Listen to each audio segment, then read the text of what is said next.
Out of all the characters inside of Nightreign, one has stuck out to me as the most interesting. All the other characters inside of Nightreign, aka the Nightfarer, seem very foreign to the lands between. But with the Duchess, her uniqueness is absurd, and I want to go into everything to do with this in today's video, and how it might have a possible connection to the future of Dark Souls post Dark Souls 3.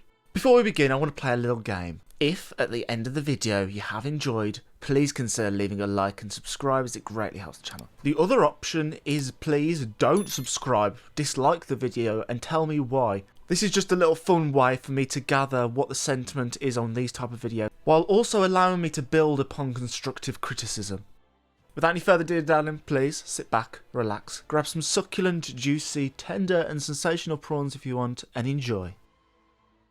I've seen so many people saying that the Duchess is from Bloodborne, that she is a Bloodborne character, but this couldn't be further from the truth. In the kind of dress she wears, it might be inspired a bit by Bloodborne, but she's definitely not from it. The proof that she isn't a Bloodborne character comes in the fact that FromSoftware no longer holds the IP for Bloodborne. Sony is the owner of that IP, even if FromSoftware made the game. So, FromSoftware cannot add in Bloodborne to Nightreign. It's just simply not possible. Now that we've clarified the whole Bloodborne connection, let's delve further into this. The Duchess is from Dark Souls. This is really, in my opinion, undeniable. If you actually look at her mask really closely, you'll notice it's a Firekeeper mask that we see in Dark Souls 3. Coincidentally, inside of the reveal for Nightreign, we actually see a figure that everyone thought was the Firekeeper from Dark Souls 3 because it looks like her. But something a lot of people seem to have forgotten is the mask the Firekeeper wears in Dark Souls 3 isn't unique to her. There are dozens upon dozens, probably hundreds of Firekeepers who have worn very similar masks. It's very likely these masks were used as a way to hide Firekeepers from the truth of the Age of Fire and all the blasphemy that comes with it, just to ensure that the Firekeepers would hold steadfast in their goal of leading the unkindled. The main thing here though is it sort of tells us a timeline for the Duchess. You see, in Dark Souls 1 and 2 these masks cannot be found anywhere. It is only in Dark Souls 3 that these masks appear. Now this might seem like a null point considering there's so much time between Dark Souls 1 and Dark Souls 2 and Dark Souls 2 and Dark Souls 3. But I still think it holds a lot of significance because it tells us, no matter how big that time period is, that is where Duchess is from. When you consider that the Nameless King is inside of Nightreign, that timeline of when she could be from is cut down exponentially. All throughout Dark Souls 3 we are never once told about some time manipulating Night Lord. One who could reach across time and space and, well, do whatever the fuck he wants. Now, of course, you could go down the route of, oh, well, Dark Souls 3 came out half a decade before Elden Ring, but I think there's more to it. And I think it has everything to do with what we don't know post-Dark Souls 3. The developers of Nightreign have quite clearly stated that anything post-Shattering is not canon. But with how they've talked about it, very much seems like everything pre-Shattering is true. I'm sure you thought, oh, can't be any more to that, but let me tell you, I'm about to pop this cherry and spread its cheeks wide open. There is so much more. Inside the trailer, and from everyone we've seen inside of Nightreign, Duchess is the only one that seems to know anything about what's going on. As I mentioned earlier in the video, Duchess can be seen in Firekeeper robes, but she doesn't sit around doing bollocks, she actually talks. And she talks like she knows exactly who the Night Lord is. She calls us Seekers of Redemption. She then also says, we must avert tragedy, and that I need your help. In one of her voice lines, she also says that we need to prepare to claim the life of the Night Lord. No, it might just be me, but she seems like she's talking from personal experience. The implications from this is massive. Considering she knows so much about this Night Lord, I think it's very fitting to assume that this Night Lord is in fact from the Dark Souls universe. Now, who is the Night Lord? To be honest, there's quite a few possibilities, but my favourite and probably the most likely is us. At the end of Dark Souls 3, we become the Dark Lord. In the secret ending, we begin the Age of Man, the Age of Hollows. Now, for why I believe this is probably the most likely has a lot to do with all the consequences of the other endings. To me, drenching the world in dark and the Age of Man seems like the best fitting way to lead into Elden Ring, where the cycle comes back around to the gods. We are meant to make Londor great again. But if we are the Night Lord, aka the Dark Lord, then that sort of sets a precedent for what this ending actually is. And the way to this ending is absolutely horrible. I mean, there's so many characters that just kill each other, the innocent characters. And then you've got other ones that literally you have to stab like this sword through their heart to marry them. It's so many levels of fucked up. So is it any wonder that ultimately this ending would lead to the end of Dark Souls' world and would rip apart the fabric of the universe? For inside of Nightreign, if you look across the ocean, you'll actually see broken and dead arch tree stumps. If you don't know what arch trees are, they're basically self-contained worlds inside of Dark Souls.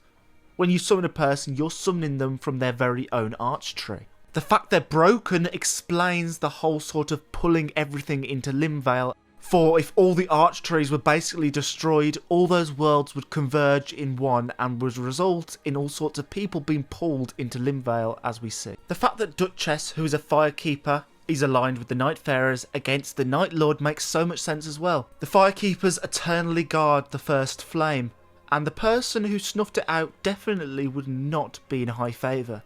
It's only fitting that they would then join the ranks of people who are deciding to hunt down the Night Lords. Duchess's clothes are fancy, to say the least. They are very, very high end, which probably would have been worn by people who could afford it or of higher status. Add on to that the grace which she moves, aka her dexterity. I think it's quite fitting to say that back home she was of high status. Now what that means, let me explain. She's from post Dark Souls 3, so most likely after Dark Souls 3 and the snuffing out of the first flame, certain sects still remained of the first flame. And in my opinion, it would have become the inverse of what we see inside of Dark Souls. That being the adherents of the First Flame trying to reclaim their age by dismissing and getting rid of the Age of Man. If Duchess is on a personal vendetta against the Age of Man, then that would further explain her personal connection to the Night Lord and her want to destroy him. Something that also has to be mentioned is her ability to summon attacks which have recently happened. Now this is sort of messing around with time. And if we actually look at the Night Lord, he seems to be playing around with time as well. I'm adding this in post-recording, but Duchess actually has a brooch, and on this brooch is an hourglass, of course, which is used for telling time, further connecting her to time even when you consider the fact she can replay people's moves. We see this in the fact that the Nameless King is just fucking around doing his own thing, even though in Dark Souls 3 we kill him. It brings up a lot of questions with very few answers. I think the most likely explanation is we've been brought back from the dead. We are seeking redemption, but we're never told what we're seeking redemption for.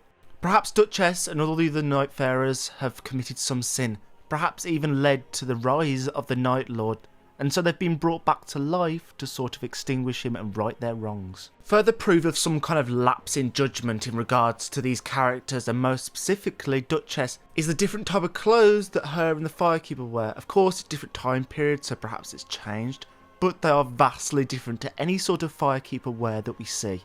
It could be nothing, but I did think it important to say. Once again, there is another possibility that needs to be mentioned. Now, I prefer the idea that the Night Lord is in fact us from Dark Souls 3, but I'd be lying if I said there wasn't also another one that sort of makes sense.